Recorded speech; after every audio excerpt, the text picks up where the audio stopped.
And here we are. Hello, and welcome to another edition of In Between the Pages with James Lott Jr. I'm James Lott Jr. And this is my network, JLJ Media, here on YouTube. And I want to say hello to everyone who's going to be watching this at some point, because you know you are. And I have a great guest. I mean, I'm so excited to talk to her. I don't know her personally, but we're BFFs already. As you can see, she has a cute dog. Hi, baby. Hi, baby. This is Jack. Jack is he's being really good right now. He's being really good. He is. Okay, good boy. Okay, so I want to give you some of her accolades. So she comes from a family who's been in entertainment for years. We'll talk about that a little bit too. We're spotlighting her. Graduated from Beverly Hills High School. I have friends who went there. Magna cum laude from USC, folks. So she's a smarty. You like that.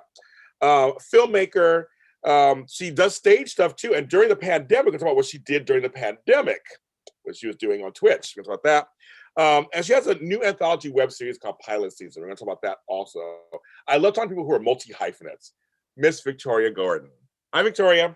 Hi. And here's Jack, as I said. Jack is and he thinks he's in charge. So yeah, he's pretty much made it clear that I'm going to be doing this interview with him for at least part of the time. Well, you know, Victoria, I always say that we don't own dogs own us. 100%. I am a guest in Jack's world. Yes, exactly. I'm like, we're not dog owners. We're dog caregivers. We care for them, and they make us do everything they want to do. Well, plus, to be honest, as a dog person, I always feel weird saying that I'm a dog owner because, like, I know he's my dog, but he's his own being. So I see myself as a dog person, or like, you know, a dog mom. As cliche as that sounds, like I don't like saying I'm a dog owner feels very inappropriate and not fair to Jack. So I don't ever call myself a dog owner, but he's one of your fur babies. He's a fur baby. And you know, like for Mother's Day, my mom runs Jack's Instagram, and she put up a post wishing me a happy Mother's Day. And I was like, I didn't even get your post up yet. And you've already got one from my dog to me. Like, you are so on it. Oh, wait a minute. So what's Jack's Instagram handle? I want to follow it. I'm Jack Gordon. So I am Jack Gordon. I love it. I'm going to follow you, Jack. I'm going to give you a follow. You have a new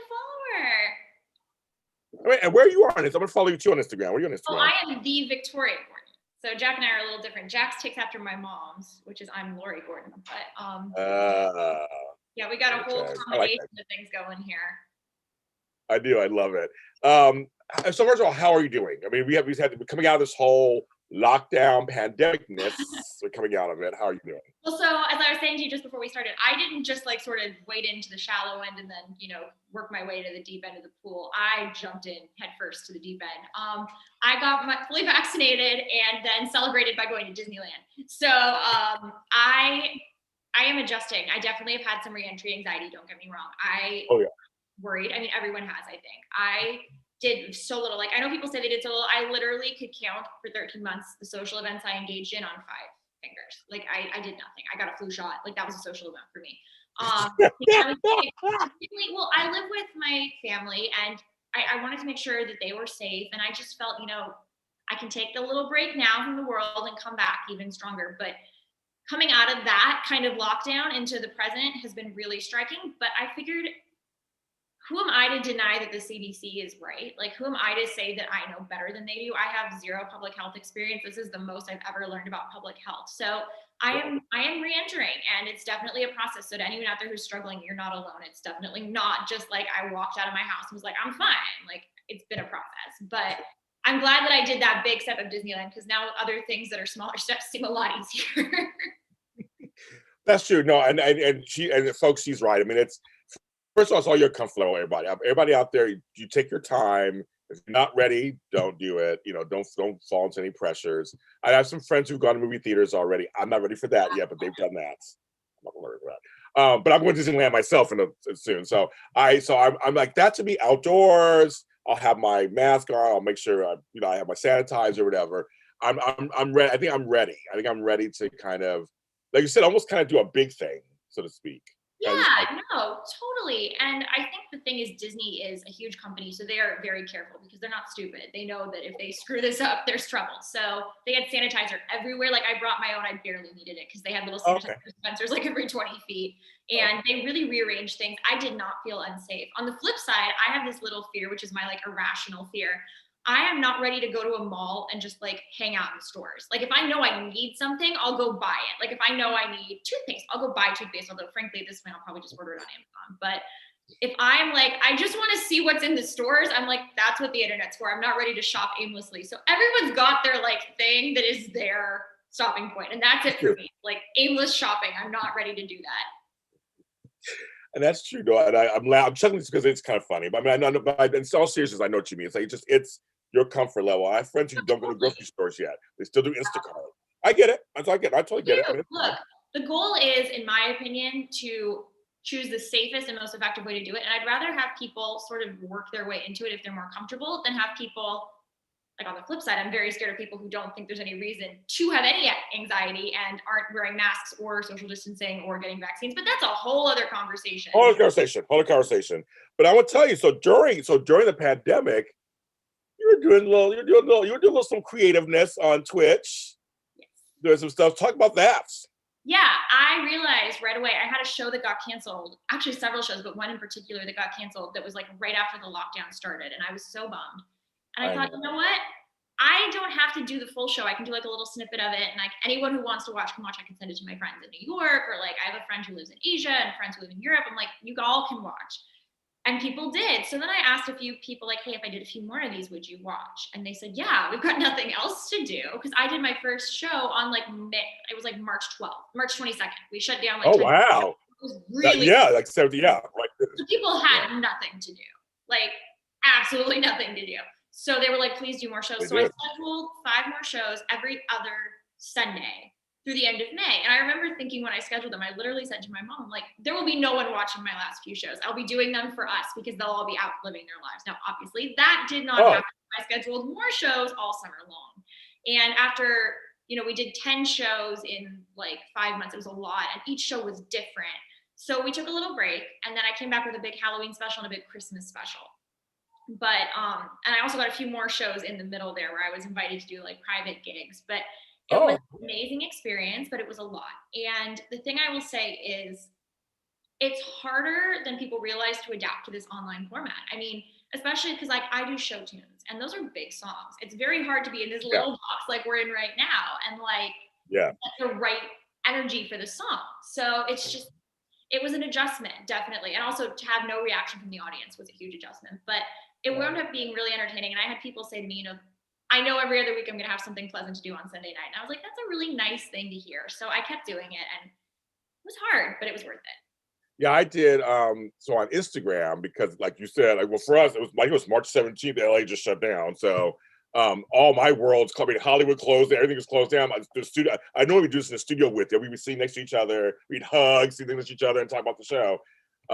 We had to sit here and go, well, what's next? And I like that your ingenuity was kind of like, I want to do something. I don't want to sit here and do nothing. And people needed entertainment. I'm like, you remember when we started, it was so scary. All the news was scary. Everything was just scary. They needed something other than that. And I think what you provided was like, great. So what I did is on Instagram, I did a late night show called Talk a Lot with James Lott Jr. And I did it at 10 o'clock at night on Instagram without fail. I did 130 episodes, I think, total. Wow. And people loved it. People today's going, we miss you at 10 o'clock. So I make like you do, may come back and do a 4th of July special. I may come on and do something like that. But it was something that people had nothing to do. No one was working. I mean, they were just like, right? Not only was no one working, but like I was talking to people, they're like, because I think in the early part of the pandemic, especially, there were times where people were like, in normal times, I'd be at this person's wedding tonight, or like at normal times, I'd be visiting my grandmother, or like there were things that like specific concrete things that people missed out on doing. And I think giving them something to sort of fill that gap was essential because, I mean, it was hard. I know several people who were supposed to get married during the pandemic. Some postponed their weddings, others had small weddings, but it was like, I remember sitting there on the night of one of my friends' weddings and thinking, oh man, I'm supposed to be at a wedding tonight. Like, I was really excited to see them get married, but yeah, it definitely, there was a period there, and I'm grateful we got out of that by midsummer and people were realizing, hey, we can actually do stuff and not, imminently risk our lives if we do it carefully. But look, that's the thing is we didn't know. We just didn't know. And there was a lot that had to be learned, and there's still a lot we're going to learn in hindsight, but living through it was definitely a scary and weird thing. So what did you learn doing these shows through this medium? Like, how did that? Because and you so wait, well, okay, let me stop. Sorry, there's so much to talk to you. I love. Okay, first, why Twitch? To kind of tell viewers, I know Twitch is the platform that's kind of growing who are on there. So why Twitch? And then the second question is, what'd you learn about yourself doing these kind of shows on Twitch?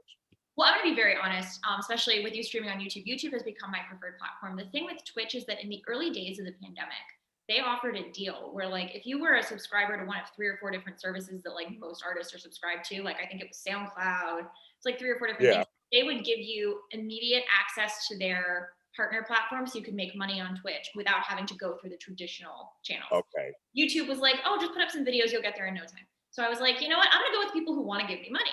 But ultimately, Twitch has its limitations and its challenges. And for whatever reason, Twitch cannot shake its reputation as the gaming platform. I really Yeah, right. hate that. But then the final nail in the coffin is that Twitch does not have a mass clearance with, like the DCMA copyright takedowns. So whereas YouTube has sort of a blanket clearance for the music, Twitch does not. And their solution was, well, just don't leave your videos up after they've streamed. So I was like, this is not really a viable. No. Yeah. So I've made the switch to YouTube, but Twitch was actually, it was what I needed when I needed it. And I appreciate that because not everything's going to last forever, but having something like that was good. But I did learn a lot. And I think the main thing I learned is that people get excited about being involved. Like, I always figured they're not clapping, they're not paying attention. Like, or they're not clapping, maybe no one's watching. But then I would go back and rewatch, or people would say, oh, I was commenting. And I'd go back and I'd rewatch the comment scroll. And they were watching, they were commenting, they were reacting, they were sending applause emojis, they were giving opinions, laughing. So people want to be involved. And I think that one of the challenges of the transition back to live shows is that I think a lot of us have made fans who aren't necessarily physically where we are, and they're going to miss out on being part of it. But on the flip side, this just gives us more opportunities to find, I think there's got to be a platform that allows for some audience interaction that is not this, because Zoom is not appropriate for like comedy or singing or any of that. But someone's got to launch something that allows the audience to get involved. I have a feeling that they will get there just because, like I said, since this was all set up for corporate meetings, all this was not set up for like this kind of stuff.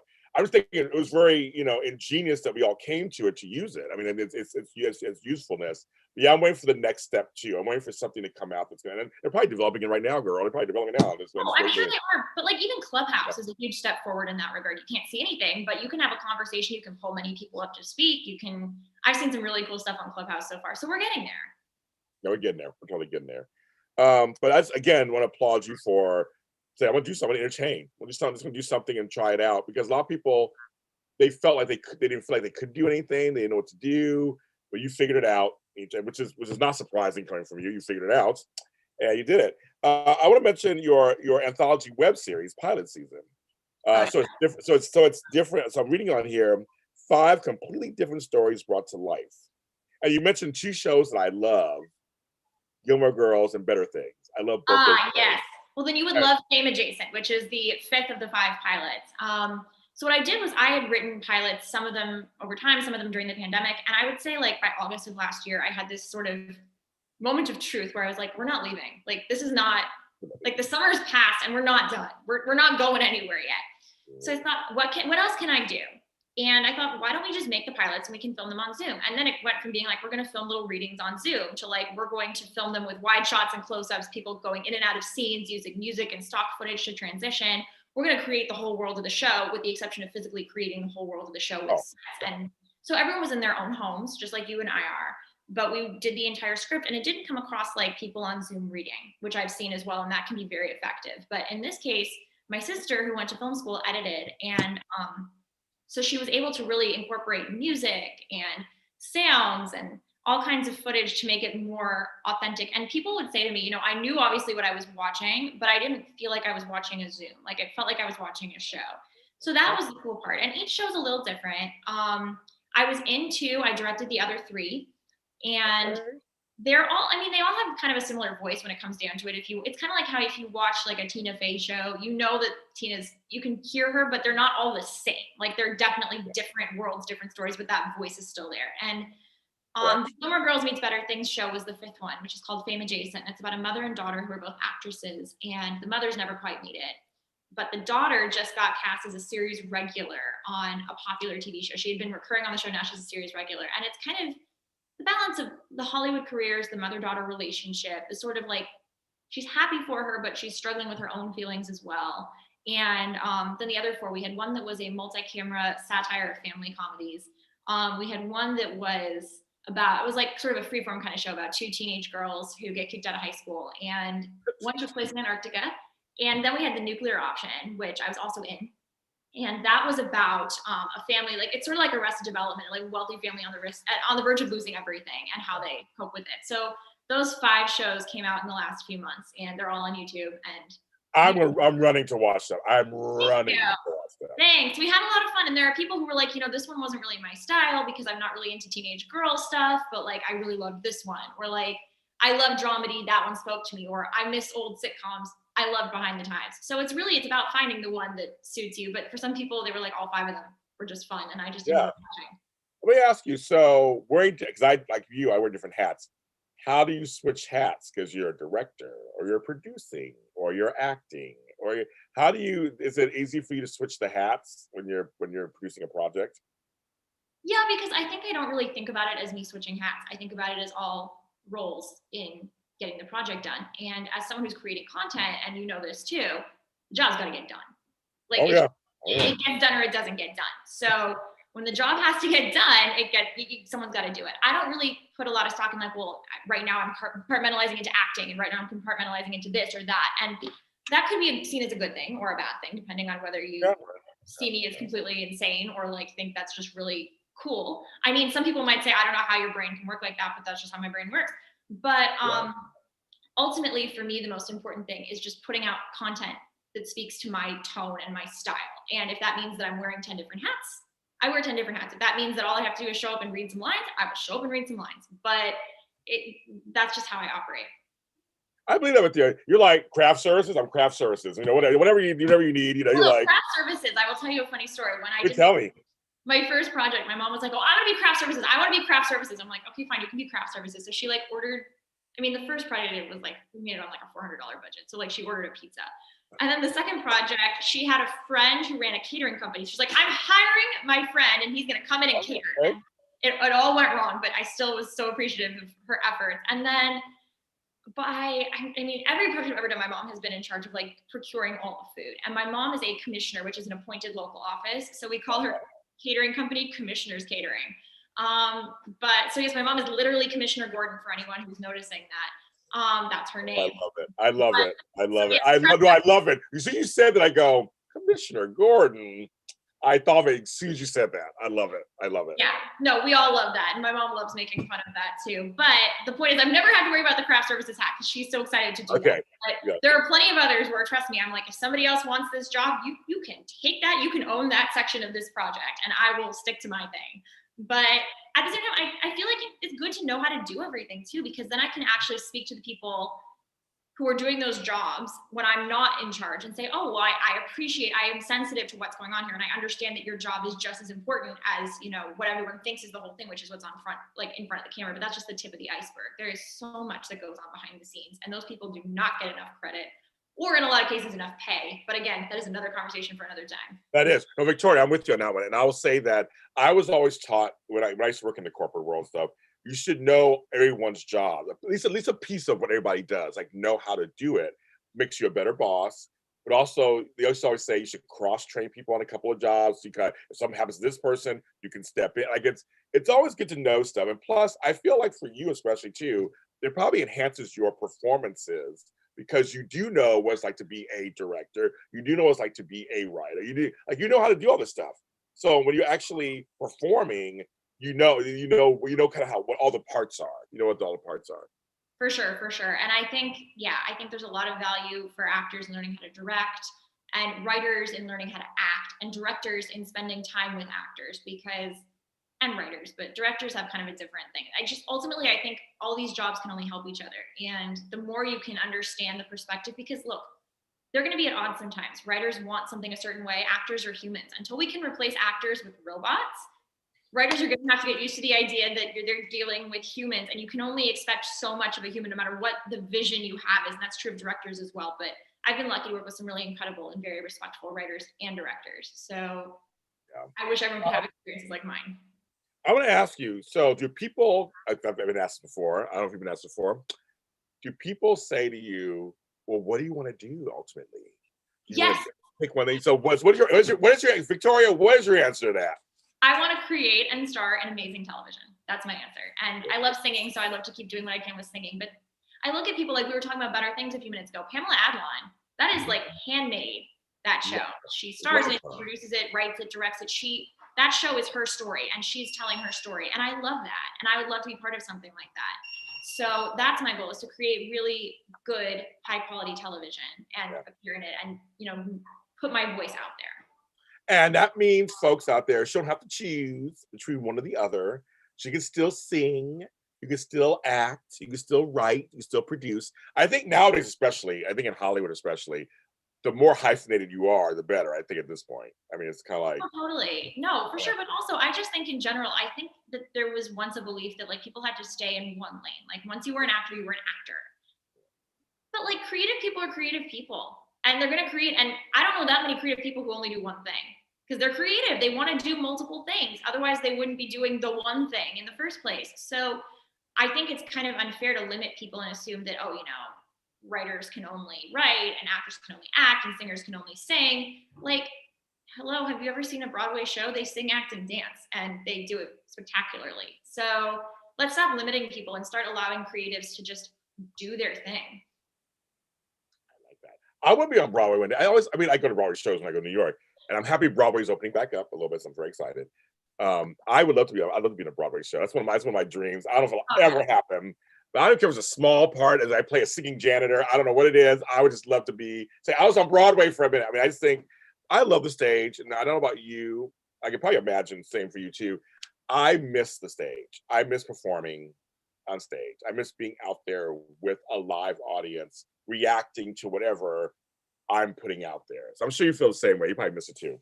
I do, but I also miss, and I think this is something that you would understand, and from the other side, it might require a little explanation, but the whole stage experience. There's something to be said for showing up at the theater, getting all ready to go. Like there is something about that experience that's just beyond exhilarating. And as much as I love being on camera, no camera can ever fully replicate that experience and that feeling. So I really miss that.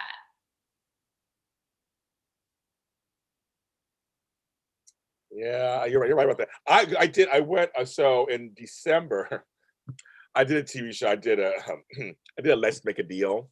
They asked me to come on. I was dressed as a taco. And it was kind of fun. But it was my first time because from March to December, I hadn't been on set. I hadn't been on stage. And it was just that, going off what you just said, getting there, smelling the backstage, smelling the facades that are used. There's an energy in the air, seeing the lights, and just like there's people moving around. We all wore masks and stuff. It was like people were moving around, and just the feeling of being on set somewhere. I forgot how much I missed that. I missed it so much. So I'm going on stage again tomorrow. I'm doing some stuff tomorrow. So I'm kind of on set again tomorrow. So I'm kind of excited that it's starting to open up again because I miss, like you said, there's that whole experience of showing up and you're a little nervous, and you're just like, but you're excited, nervous. You're just, you're anxious, nervous because you want to get up there, you want to do it, you want, you get to check the my microphone's back here. Like I bring my microphone, and I want to get it set up, and I want to, I'm like, you know what I mean? It's like all that is part of the experience, even before you even do anything, before you even speak, before you do anything. That's the experience too. 100%. And I really, now that we're talking about it, I'm really feeling nostalgic. I'm sorry, girl. I'm sorry. I didn't get you all sad. Sorry. No, it's okay because it gives me something to look forward to because I know that we're going to get there. And I think certain things are slower than others. I think, like, for example, stage singing things are going to be a little tougher. Yeah. But we're getting there. And I'm really excited for the day when we do get there because I know that I'm going to value it so much more at this point. I know. Like, I don't ever want to leave the theater. I'm moving in. Like, I know exactly. Oh my God, totally. I want to also mention you come from some showbiz royalty behind the scenes, and also, so I was reading this and make sure I get this correct because I was like, really? So let's see. Your great uncle, Dr. Ernst Katz, founded the Los Angeles Junior Philharmonic. Yeah. Wow, I never knew anybody who founded a Philharmonic. That's interesting. he was a cool guy. And I think what I admire about him and what I actually take from him is this willingness to create his own thing, because he had a very strong vision. His whole motto of his orchestra was give youth a chance to be heard. So he would take kids. He never charged anything. Tickets for concerts were free. Membership in the orchestra was free. If you couldn't afford an instrument, he'd get you an instrument. If you couldn't afford clothes, he'd get you clothes. Like in the earliest days, he would even teach the kids for free because he started during the Depression or in like the wake of the Depression. So he would teach the kids in the neighborhood to play.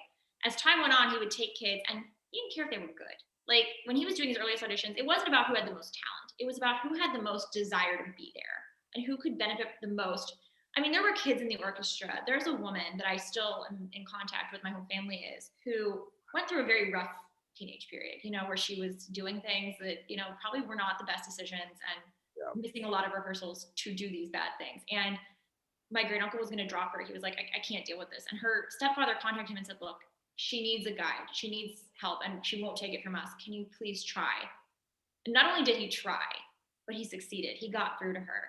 She has turned her life around. She has an adorable son and she has a great career and a wonderful husband. And she has become such a wonderful person. And all he had to do was sit there and give her some time and talk to her, because not a lot of adults talk to kids like they have any particular. So I learned that from him. But honestly, I just think he was a really admirable man. And the work that he did lives on. There are people to this day who will tell you that they remember being in the Junior Phil, or that they remember going to Junior Phil concerts. I mean, if you're a Weird Al fan, Al's drummer, John Schwartz, was just like a nerdy kid playing in the orchestra, and he continued to come back for years because my great uncle meant a lot to him. And he and my mom were friends growing up because of that, because he was in the orchestra, she was in the orchestra. We had Flea, and one day they got a call. My great uncle gets a call. He's like, they're like, can you talk to us about Flea? He's like, Flea's what? Huh? So someone went back through the orchestra records, and they're like, oh, that guy's a rock star. Wow. But he would come back to you. He was a really cool guy. So people really appreciated the influence that he had on their lives. And I think if you can touch people like that, that's more important than, you know, any level of glory. The glory is in knowing that there are people out there who take what you did and had their lives changed by it. Yeah, no, it's well, legacy, everything. It's also lifting people up and everything. There's a question in the chat who wants to know, what is it like working with Erin Murphy? Oh my gosh, Erin. Okay, that's really funny because I had written a different script first where I had a Bewitched reference that kind of just flew under the radar, and now I of course talk about it constantly. But then now you get it, yeah. Now I have to. But in this script, I had written the character's name was Tabitha. So I was like, she's really, because she's a former child star, and so she's really inspired by former child stars, but also her name is Tabitha. So clearly someone in her life is very inspired by Bewitched. So I was like looking for Erin, not easy to find. And then my dad was like, wait, I think she did this project I was on. I was like, okay. So my dad has one of those phone books on his phone where he's got like, I had like 8 contacts in there. It was like Victoria G, Vic, I mean, I was in there like, so I was like, how am I ever going to find this woman? Like, what is she going to be under? Right. So I called someone else. He was like, I think it was on this project. So I sort of traced it back. I'm like, okay, well, you did this project with this person and this person. So we called someone else. I was like, do you have Erin Murphy's contact? Didn't even ask a question. I was just like, yeah, here you go. So then we called her and just pitched the idea to her. And she was like, yeah, why not? Sounds like fun. So Erin came and hung out, and she is incredibly cool. We had a great day on set. She loved being part of it. And you could not ask for a friendlier, warmer person. So if you're an Erin Murphy fan, you are in the right place. She is a cool lady, and I cannot say enough nice things about her. You understand. See, for my time, my age group, I did a show last night. I was a guest on a show last night, and I said my first crush was Samantha Stevens from Bewitched. I literally said that last night. So this is a funny thing. Told this whole Tabitha. It's just such an interesting. It's like blowing my mind at the moment. But I love that show. I loved that show. And that was when Tabitha came on. She was also a witch too. And I remember her as a kid. I remember her as maybe a teenager. I'm like, that's such wow. Okay. So thanks to me for bringing that up. I didn't. And so that's yeah. Okay. I like that. But also, you know, your grandfather. Speaking of people. Al Gordon was an award-winning career who worked on the Jack Benny Show and other shows like that. What do you remember about your grandfather? Oh, my grandfather was a fascinating individual. He was such a character. I mean, big, loud personality. I can still hear him saying hello when I answer the phone. And my sister and I joke about how he used to have a very distinct way of saying That's hilarious. Yes, I like it. But he worked on so many shows. And what I think I learned from him in particular was, first off, he used to sit down with us. Someone gave us like tapes. Like, that's how old I feel right now. Like VHS tapes of Jack Benny. And he sat down and watched them with us and like talked us through the experience of writing the show. Wow. I wasn't even a writer. I was like 10. Like, I just thought it was really cool. And to this day, I think it's really cool. He was a cool guy. And I think the thing I learned from him is that you have to grow with the times. He started his career in radio. He had a very long career. He worked for like 40 straight TV seasons, but he also had a previous career in writing for radio prior to switching to television, because that was the 40s for you. So he pivoted a lot, because he went from doing Jack Benny, which was very much like a standard sitcom with a bit of variety, to like doing the Smothers Brothers. And he was not 20 when he worked on the Smothers Brothers, and yet that show was not, I mean, he very current, very political. And he loved it. And Steve Martin actually talked about My Grandfather a little in his book, so clearly he respected it. Oh, wow, okay. And then he went into Carol Burnett, but then, I don't know, somehow he got hooked in with Flip Wilson, and he did Flip Wilson. And then he did That's My Mama. And then he did 227 back in, that was like his last show. So my grandfather was like the white Jewish guy in this black writer's room. And he never was like, he never went for the cheap humor on that, like the black joke or anything. He always— I love those shows. I love those shows. I mean, I love them. No, they were great shows. And he never made it like, okay, well, now I'm like in the black room, I gotta, make a black joke. Like, he never was inappropriate about it. He always treated it like, my job is to give these people a voice. And these characters have a different voice than I do. The one thing he had in common with some of these characters is my grandfather grew up in the Bronx. So he— Oh, there you go. That's rough. Oh, yeah. Oh, I know. Man from the Bronx. But the point is, ultimately, he kept changing with what was given to him. And I think that's so important. You can't get stuck in any one thing. I mean, there are scripts that I've written that in hindsight, there are jokes that I wish I would cut, like I had cut, and nothing inappropriate. I've never said anything in my life that I'm like, oh my gosh, if that ever got out, I'd be in so much trouble. That's not, I've always been not like that, but I've learned. I mean, I've made jokes about people who are transgender that I would prefer not to make, or that I understand now. And I'm grateful that I've been given the space to learn, and that people have accepted the fact that I was not fully formed a perfect person or a fully understanding person. Yeah. But my grandfather went through that on television. I mean, like behind the scenes, creating television, and in some cases creating controversial television, and television that has made us think and talk and wonder. So I'm grateful that he gave me that template to grow. And let's be honest, I mean, even working on some of his shows, I'm sure there are things they did that now we look at them and think, oh my God, how did you say that? Yeah. We all go through that. We all have those moments. I wrote a script once about a transgender priest, like a priest who is transgender, who is like given the opportunity to like decide if he wants to live as a woman or as a man. And it was very funny. But in hindsight, there's a lot that I would like to change to make that script more appropriate, because it's not about deciding if he wants to live as a woman or as a man. He's a woman. He's a she. She is a woman. Right. She's also a priest. And I just think that it's learning, it's growing, it's having those experiences where you say, hey, whoa, that was a stupid thing I said, but I didn't know any better. Yeah. We've all been there. And I think we're all continuing to learn. And I've learned a lot just in this last year. So did you always know you wanted to be in the entertainment field? I know you come from that and members of your family, obviously, but did you always know you wanted to do that, or did it come later? I always knew. I was always told not to. They were like, okay, no, don't do it. No, do whatever else you can. But I always knew I wanted it. I found a time capsule that when I was 20, I found a time capsule. Wow, it's been a while since I opened that I made when I was 10. And it said, in 10 years, I will be a writer, director, and producer. So I knew I wanted it. And I really loved performing.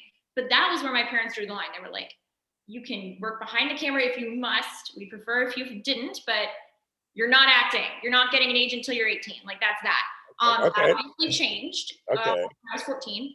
And my parents have always been extremely supportive of everything I've ever done. But I think at one time they thought, oh, what is our kid? Why is she trying to do this to herself? Like, what is she getting herself into? They knew better. So, but at the same time, they've always been supportive.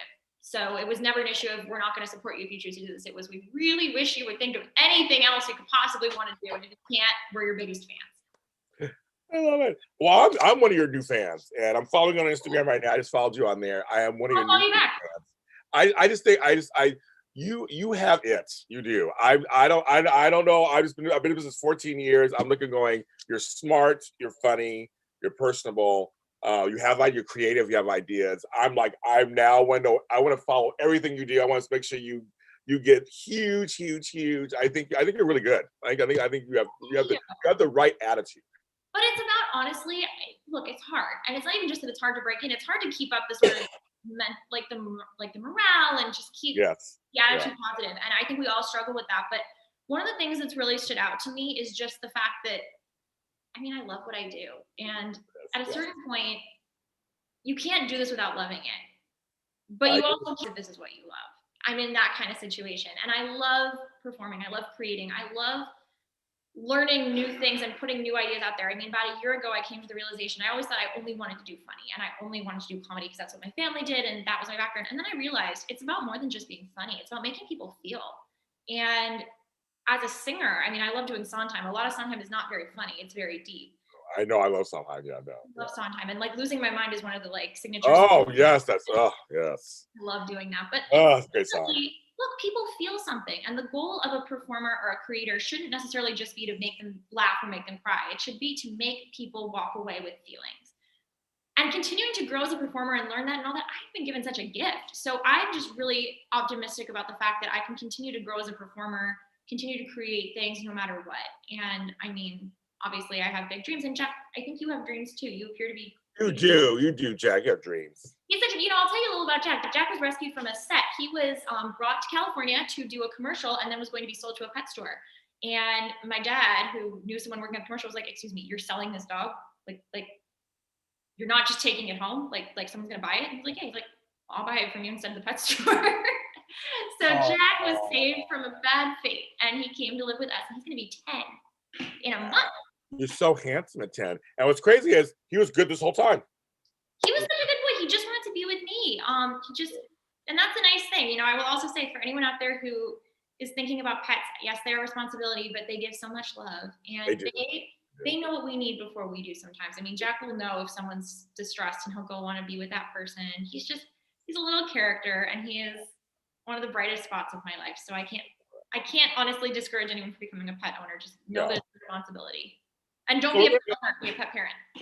Yes, pet parents. Yes, and I'm sorry, I'm not a big breeder person. I like to get, a lot of pets are out there need homes. I'm all about that. Exactly. I wouldn't have gotten Jack had it not been for that set of circumstances. Otherwise, I'm a firm believer in the fact. And look, if you're like, I really want a certain kind of dog, there are rescues for everyone. There are all over the place. Trust me. Every random breed you can think of, you're like, I want a such and such terrier that I've never heard of. There's a rescue for it, because there are people like you who want those dogs.